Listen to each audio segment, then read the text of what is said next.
এইরাম করে একদিন মাছ ভুনা করে খালি গোশ থুয়ে মাছ ভুনা খাতি মন চাবে না।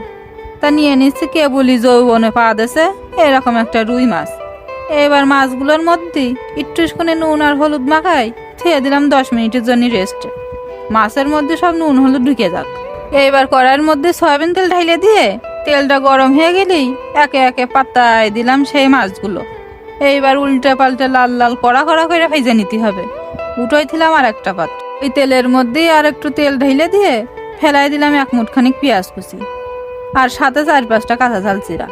এইবার যাচ্ছে জিরে মশলা বাটা, আদা রসুন বাটা আর শুকনো ঝাল বাটা। একটু নাড়াই চাড়াই নিয়ে দিয়ে দিচ্ছি টমেটো কুচি, তারপর যাচ্ছে স্বাদ মতো নুন আর হলুদ। এইবার এনাগারেও একটু ভালো করে কষাই নিয়ে দিয়ে দিচ্ছি পরিমাণ মতো পানি।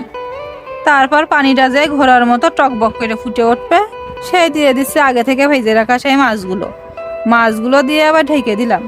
এবার ঢাকনাটা উঠে দিয়ে দিচ্ছি একটু সুগন্ধ আসার জন্য ধনেপাতা। তা আমার কাছে বিলাতি ধনেপাতা ছিল তাই দিছি, তোমরা চাইলে দেশিটাও দিতে পারো। এইবার শুধু ঝোলটা কমিয়ে আসার অপেক্ষা। নেও, তা রেডি হয়ে গেল আমাদের স্পেশাল মাছ ভুনা রেসিপি। একবার রান্না করে খালি মনে হবে না যে গোশ থুয়ে মাছ ভুনা খায়। তা তোমরা কিন্তু রাইন্দে খাবা। আজকে চলে যাচ্ছি, ধন্যবাদ।